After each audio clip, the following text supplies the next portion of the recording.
Bonjour, bonsoir, chères toutes, chers tous, que les bénédictions soient. Abba Rei, Ka Jed Abba Rei.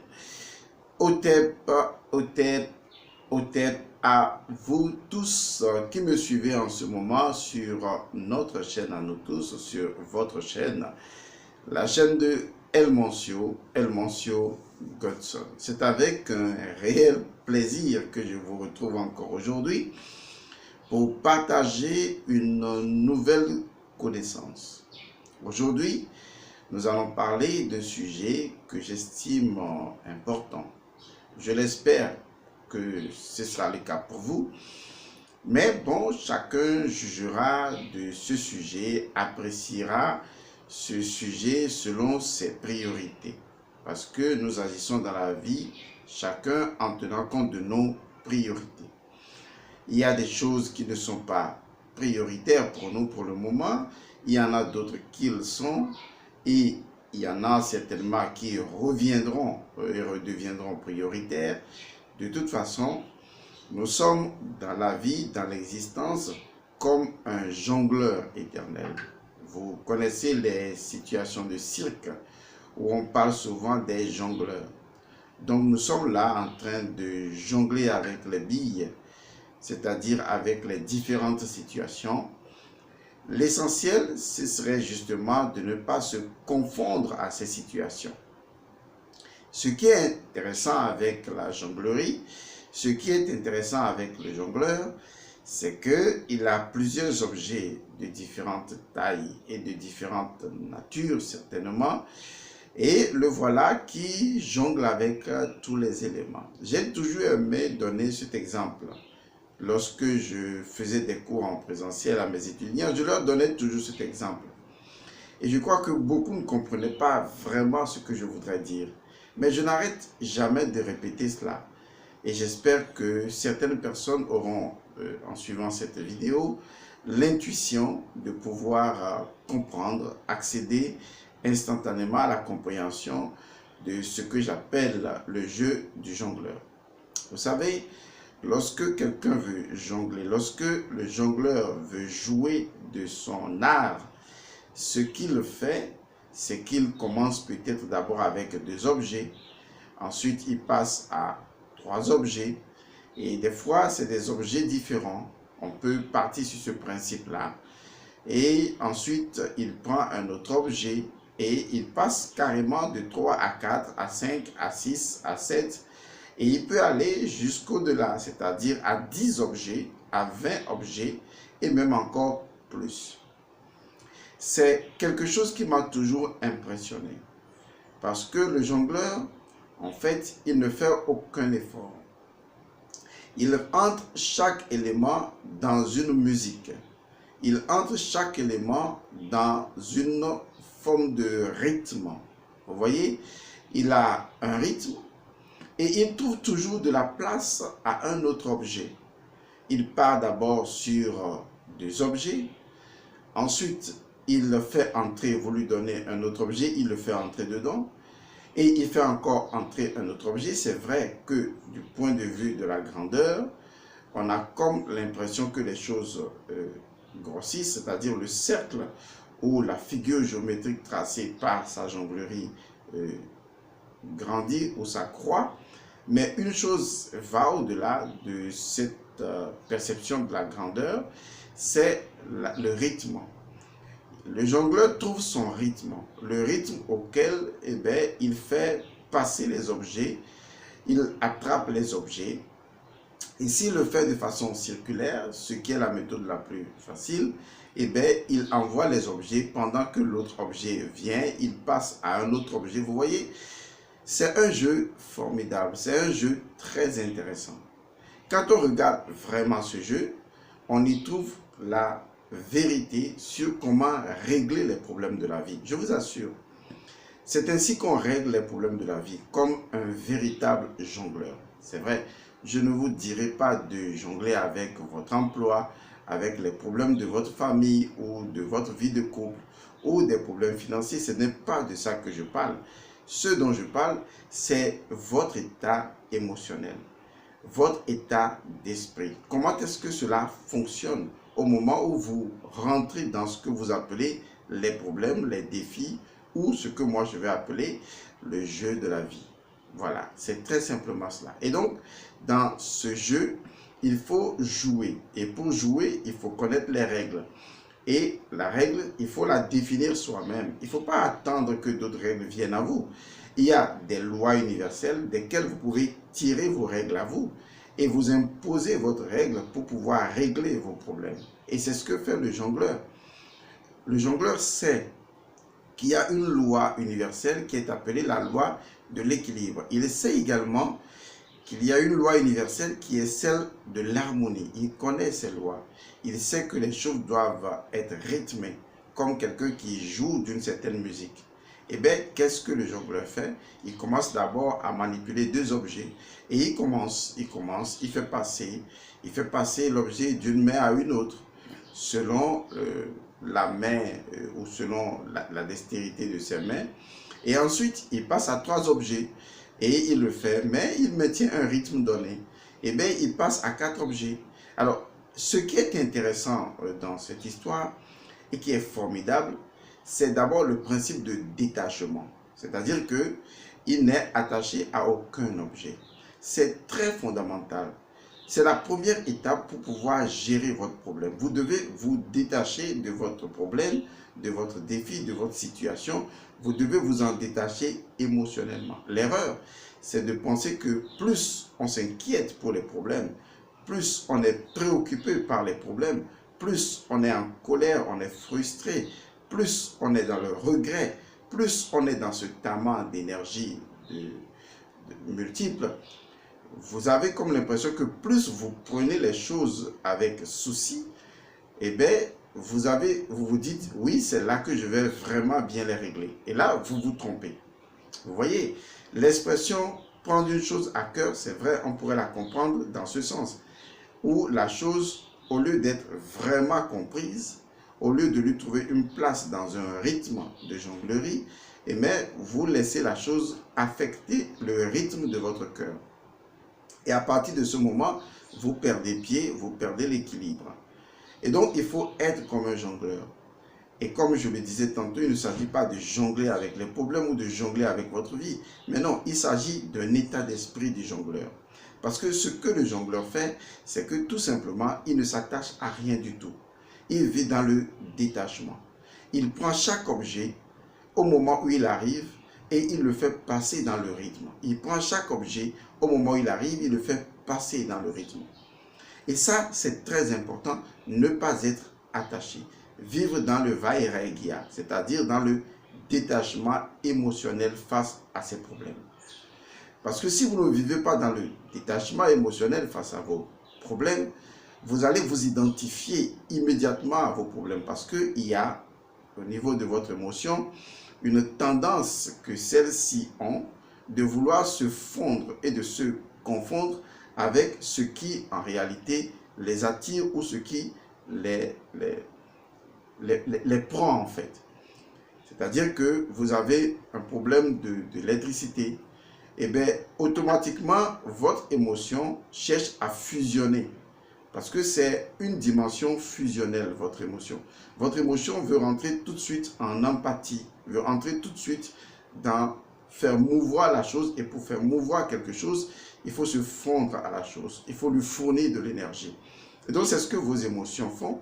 C'est-à-dire que vous dites que vous avez un problème et vos émotions s'emballent.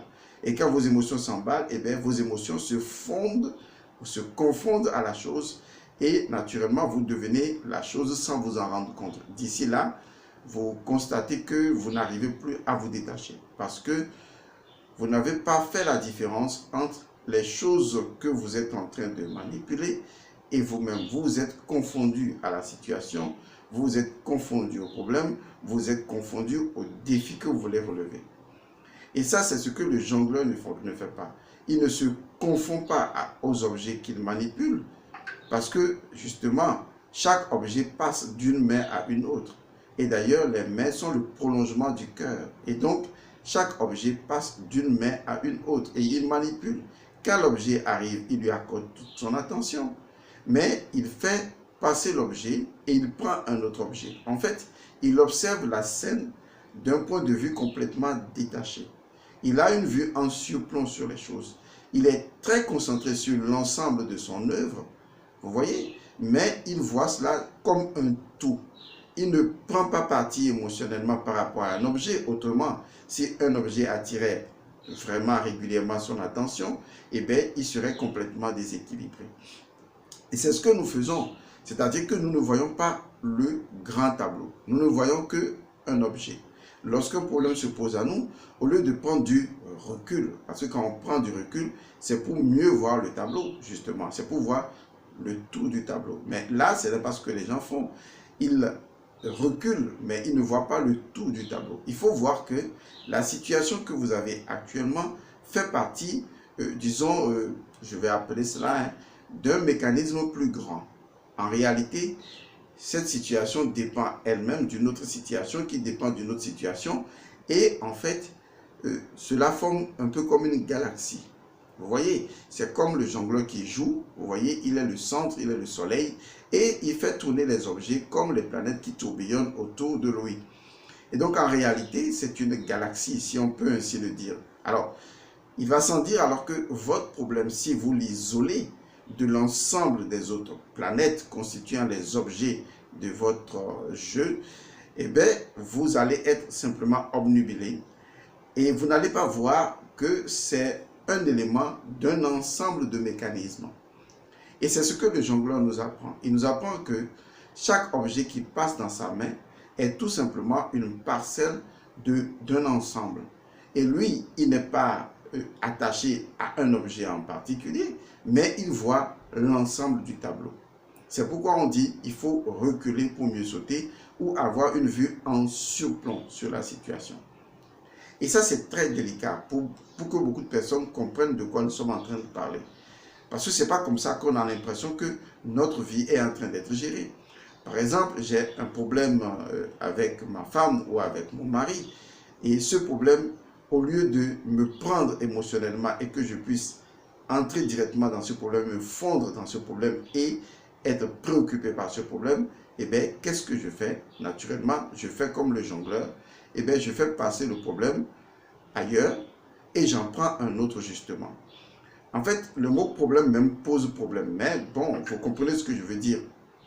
J'ai une situation, et bien, au lieu que la situation me prenne la tête, et bien, je balance la situation en l'air et je prends pendant ce temps une autre situation. Ça veut dire que je me détache de cette situation-là et je prends une autre situation et de laquelle je me détache encore et je prends une autre situation de laquelle je me détache ensuite.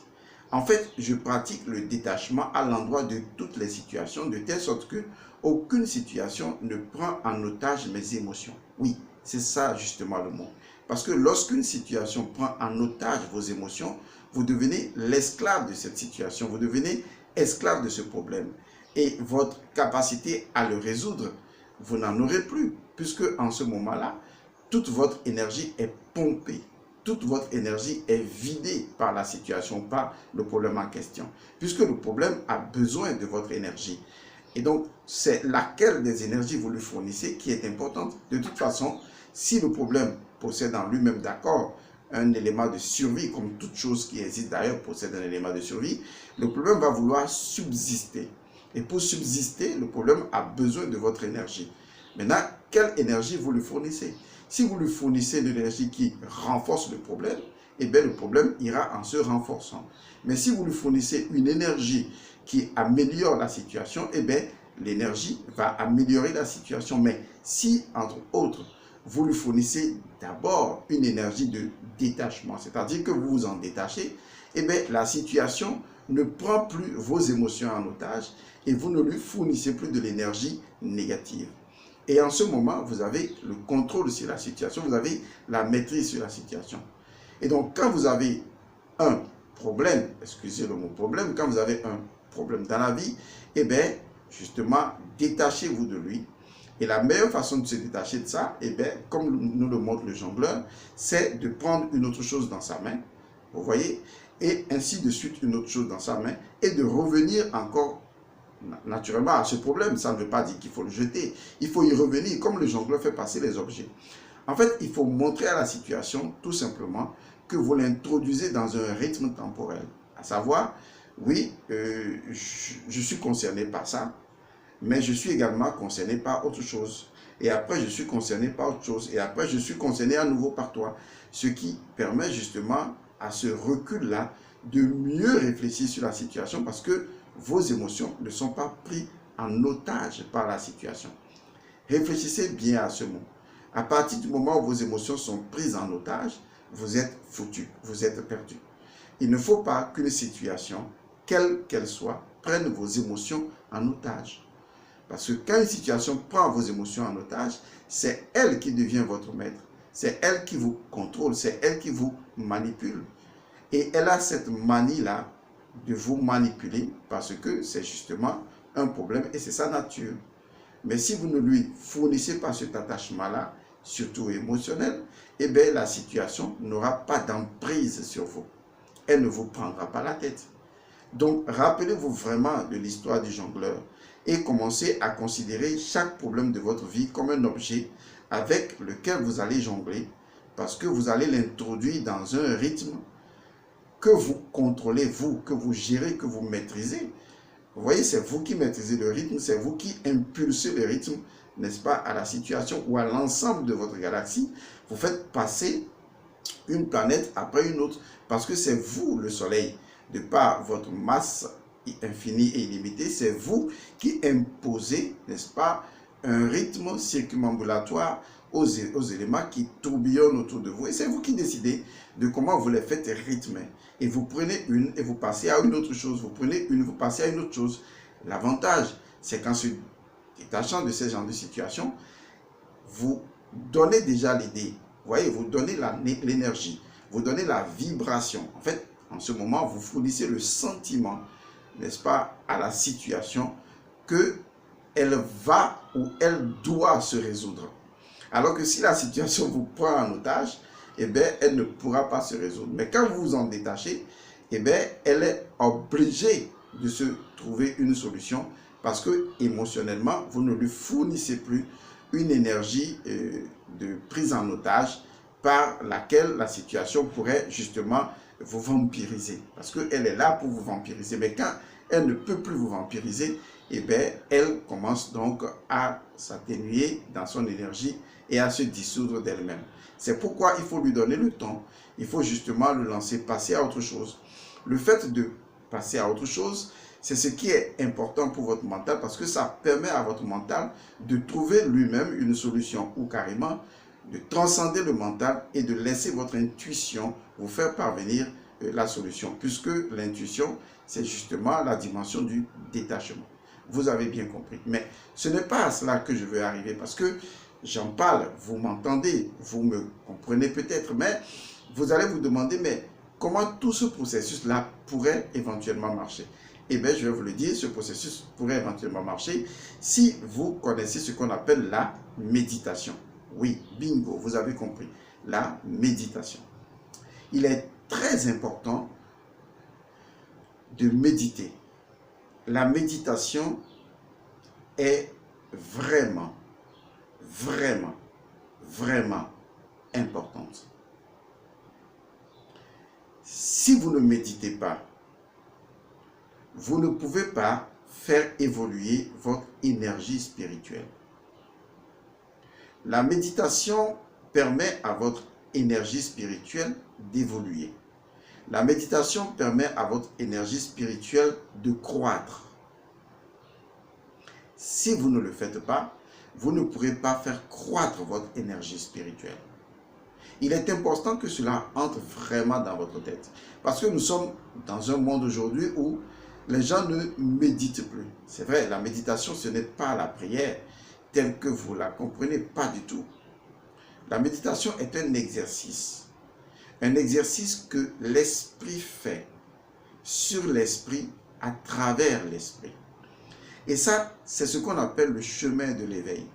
C'est la raison pour laquelle la méditation déclenche systématiquement l'éveil. Parce que c'est le chemin dans lequel l'esprit agit sur l'esprit à travers l'esprit. C'est ce qu'on appelle le triangle de l'éveil. C'est le triangle de l'œil qui s'ouvre.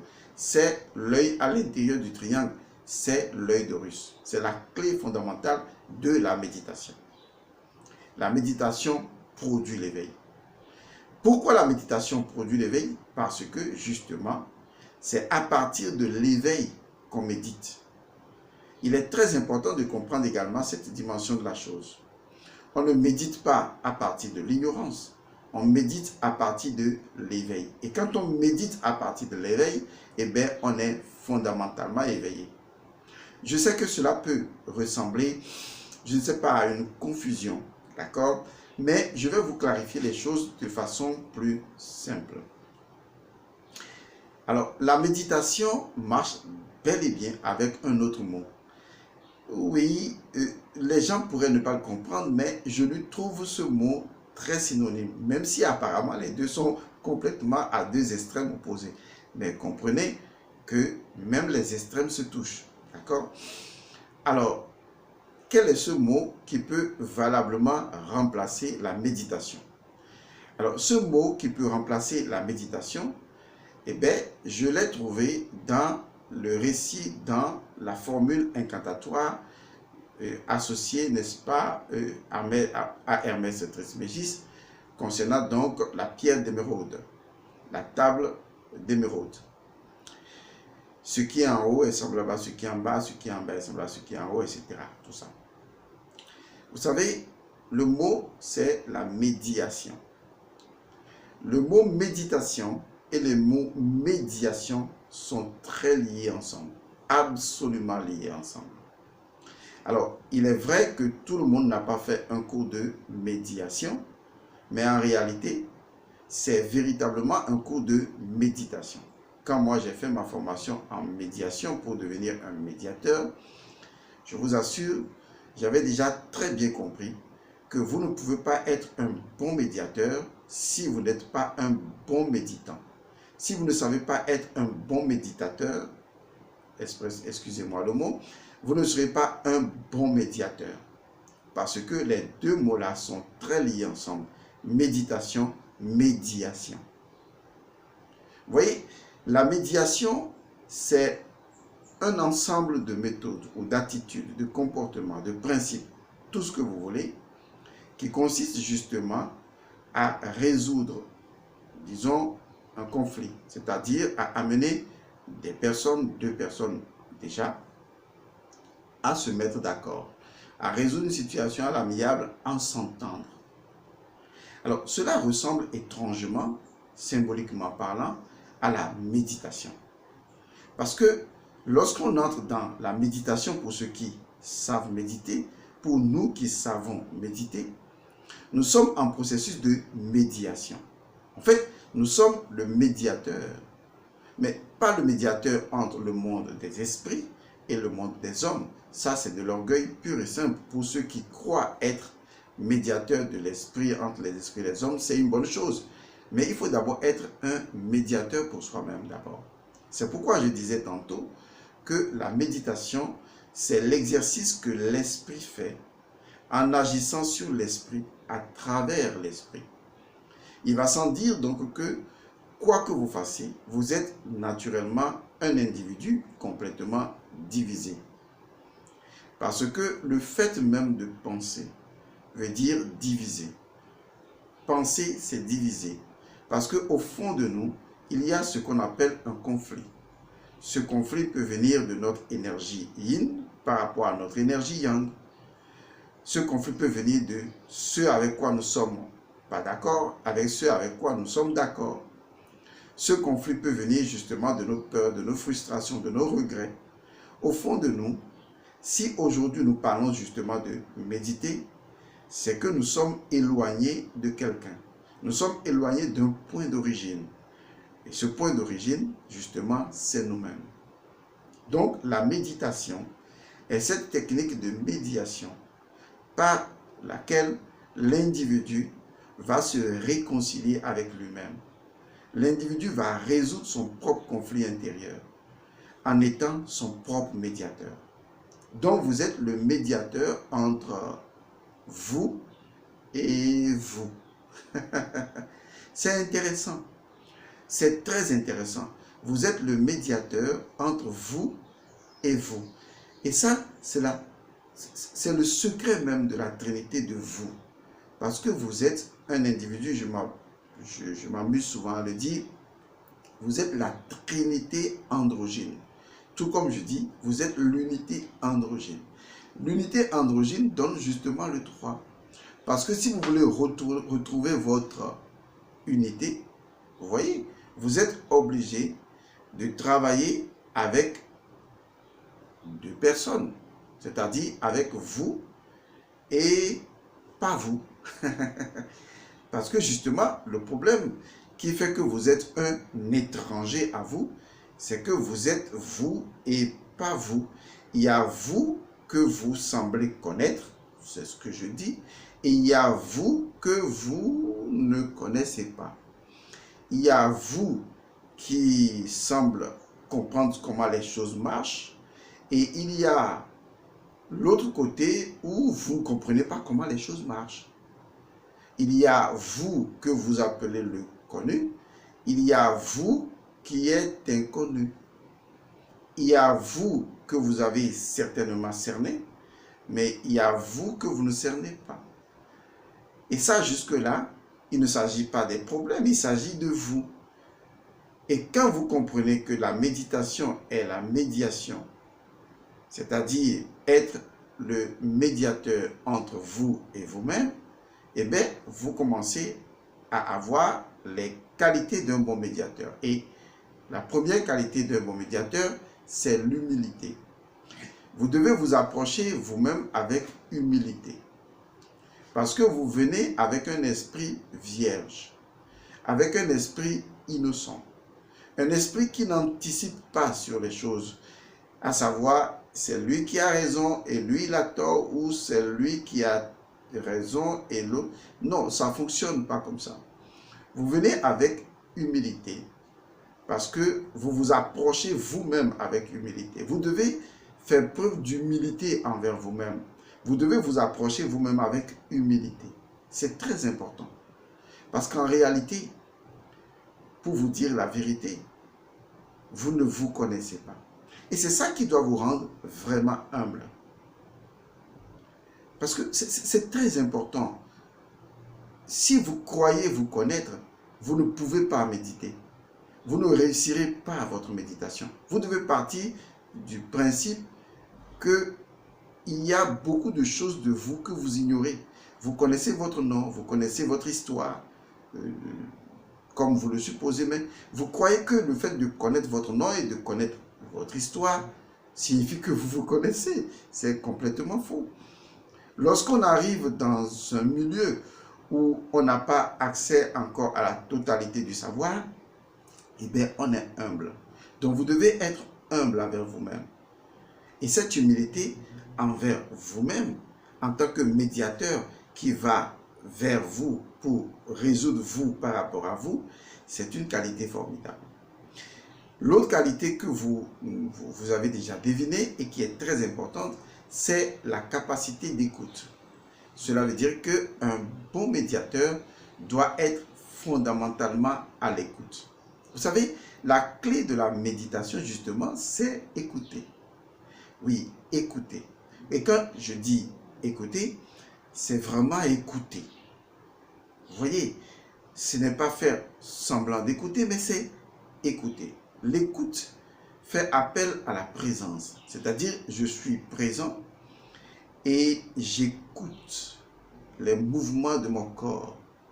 J'écoute les mouvements de ma respiration.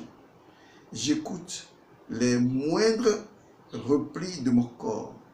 Et j'écoute les moindres replis de mon énergie. En fait, je suis présent au présent, dans le présent. Et donc, le fait de ressentir, excusez, un instant, le fait donc d'être présent, et quand on dit écouter, ce n'est pas seulement écouter les sons, non, il faut faire attention, c'est écouter justement ce que vous ressentez, c'est écouter chaque mouvement de votre corps. C'est écouter les battements de votre sourcil. Vous comprenez ça?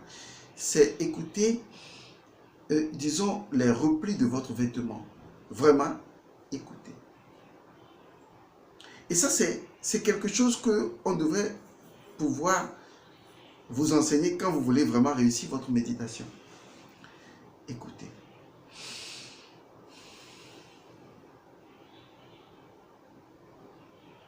Écoutez. Écoutez chaque bruit autour de vous. Écoutez le battement de votre cœur. Lorsque vous atteignez le niveau où vous écoutez le battement de votre cœur, alors vous avez réussi. Mais si vous n'écoutez pas encore le battement de votre cœur, vous n'avez pas encore réussi l'écoute. Vous devez à un moment donné écouter le battement de votre cœur. Votre cœur bat. Et quand vous écoutez le battement de votre cœur, vous êtes apaisé. Vous voyez, c'est comme une musique qui vous apaise. C'est ce qu'on écoutait quand on était dans le ventre de notre mère, le battement du cœur de maman. Et c'est ce qu'on écoute surtout quand maman nous met au dos. Et c'est ce qu'on écoute quand maman nous met sur sa poitrine. Ou papa le fait également. Donc d'une manière ou d'une autre, le cœur, c'est la clé. Écouter le battement du cœur, c'est la clé. Et l'autre qualité, c'est vrai que je ne peux pas citer toutes les qualités, je vous mets sur le chemin. Je ferai une émission la prochaine fois pour montrer techniquement comment on peut méditer. Je vais me mettre en position et vous montrer comment on médite. L'autre qualité, c'est ce que j'appelle l'absence de jugement. Et ça, c'est ce qui tue la plupart des gens. Il y a tellement en nous des concepts de bien et de mal, des concepts de oui et de non, de pour et de contre, de telle sorte que nous sommes tout le temps dans le jugement. Même si nous n'en sommes pas conscients, notre esprit est préparé à juger, parce que nous sommes pris au piège par le bien et le mal tel qu'on nous l'a enseigné. Nous sommes incapables de rendre vierge notre esprit, de virginiser notre esprit. Alors, je vous invite à une chose. Arrêtez de juger. Et ça, vous devez l'apprendre au quotidien. Vous devez apprendre à arrêter de juger les gens. Vous pouvez donner votre opinion sur une chose, mais ne jugez pas la personne. Parce que le jugement invoque ou indique une condamnation. Ça veut dire que vous dites que la personne est mauvaise ou que la personne est bonne. Et ce jugement-là, eh bien, c'est ce que votre esprit fait tout le temps. Parce que votre esprit croit savoir la vérité. Du moins, votre mental plutôt croit savoir la vérité. Votre esprit sait. Mais votre mental joue à un jeu de ping-pong parce que votre mental se dit, je connais le bien, je connais le mal. Et pourtant, on ne peut pas juger les gens sur ce qu'est le bien, sur ce qu'est le mal, parce que c'est relatif. Et donc, votre mental vous joue des tours et vous croyez que oui, ça c'est juste, ça ce n'est pas juste. Vous devez apprendre à retrouver votre innocence. Et pour retrouver votre innocence, vous devez arrêter de juger. Et ça, c'est ce que votre méditation vous fait faire également. Donc, je vous retrouve la prochaine fois pour une suite à cette vidéo. Jusque-là, portez-vous bien. Paix à vous. Au revoir.